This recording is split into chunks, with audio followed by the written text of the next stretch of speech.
So over here we have a couple of, we have this bandsaw and we have another, both these are 14-inch bandsaws.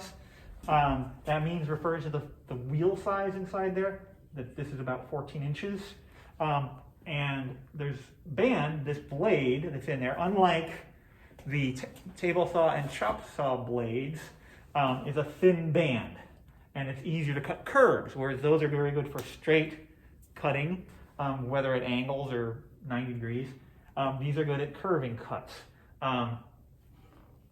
So basically, when you're working with this, I'm going to bring you in closer so you can see what's going on. You want to keep your hands away from the blade. So one of the first things, besides keeping your hands to either side of the blade away from that center area, you want to have this guard lowered, kind of like you only have the blade on the table saw up above that. You only really need this up above it about, quarter to half an inch or so. So that can be raised and lowered. There's a loosening knob, not these things. Don't mess with the guide. There's guide blocks here and stuff. Try not to mess with that. If it seems like there's a problem, something sounds wrong, there's a rattling, come and get me or the lab tech. But there's a knob right here, not this one. This is not a gear shifter. This releases the pressure on the band blade. So leave that where it is. So this can be adjusted. So if you came around, someone was cutting something much thicker and they had it up that high, and you come with this, there's a lot more of your hand you can remove. So we'd like you only to cut little tiny pieces off of yourself rather than big chunks. So you want to loosen this, and sometimes it just drops, so have your hand on it. You don't end up smashing your finger. Just let it come down there, about just above it, and tighten it up. All right. All right, so you can see how my hands are to either side of this. And as I go, I'm going to feed it through. I'm going to keep them to either side. I do not want to push a piece of wood with the back of my hand and push it, slide it in.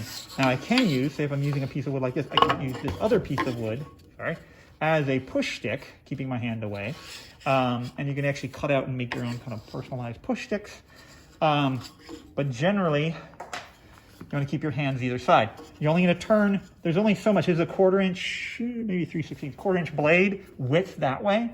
And as I turn, there's a limit to how much I can turn. And you may come across bandsaws with like a 1/2 inch and you won't be able to turn as tight a radius. So I'm going to turn it on. The green button over here is on. I push it in. I'm just going to start trying to turn. See how tight a turn I can get. So on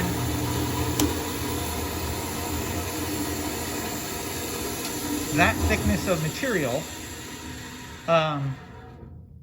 this thickness, this harder material, because it's going to change also, it's thicker with that kind of blade, that's how much you're going to turn. If you got a thinner piece of wood, you might be able to turn a little bit bigger. You never want to reach for that until the blade is done moving. So let's see what else. So you cut. And you can hear it starting to give me some resistance. And I can also not push here, but pull from the back.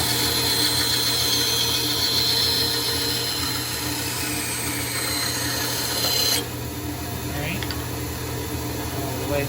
If you were trying to cut out a star, you might not necessarily want to, you can't make those sharp of a turn, so you cut around the star and then you cut chunks in, which means you have to back out. So you can cut in and then back out carefully. You can also turn it off when you're backing out. Just be careful that blade doesn't pull towards you. Pay attention to that. Generally, if you're going to back out, you want to back out of your shortest cut first. So if I had a long cut here and a short cut here, and especially if this was curved, it's harder to back out of that longer curved cut. So I'll cut this.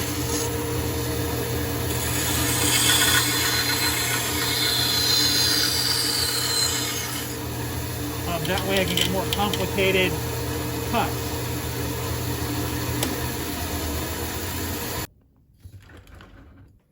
This machine also has a miter gauge that you can do to help cut straighter cuts if you would like. It's still not as straight. It won't probably cut as straight as the chop saw, but if you have a smaller piece, you just need to trim it a little bit, this can come in handy, okay? Also underneath the saw, we have these two knobs, this one here and this one here. If I loosen those, I can then tilt the blade such that I can do an angled cut like that, so I can get a bevel. And when you had it tilted, you would lock those two back up. But also when you return it to 90 degrees, what you don't want to try to do is hold it like this and have it like, don't raise that up and try to hold this at an angle. You can tilt the thing, or you can actually turn it this way. Sometimes you can just think dimensionally and turn the piece depending on what you're doing. All right. Bandsaw, you want to generally keep your hands away from that blade. Don't force things. Again, also things should be, if you have something around, it'll spin. So you need to either make a special jig or some way to clamp that. But generally it should have a flat surface against this surface, okay? Be careful, take your time. If it's hard pushing the blade through the blade, if you're finding you have to force the piece of wood through, stop. Either the blade's dull or maybe the wood's really hard, take your time. Don't try to force things. If there's ever something goes wrong, if you twist too hard and you hear a bang, or you're trying to back out and it pulls it off thing, and you bang, turn the red button off, and come and get me or the lab tech, depending on if it's an open lab. Do not just sort of walk away and pretend nothing happened. Someone could come along, they won't notice, they won't be able to tell, they'll turn it on, they could get injured from that. So you always want to, if something goes wrong, or if something you turn it on, it doesn't sound right, turn it back off, it sounds different, come and get me and ask. Better to ask, it might just be something simple rattling, but come and ask before trying to use something that you're not sure about, okay? So that's the bandsaw.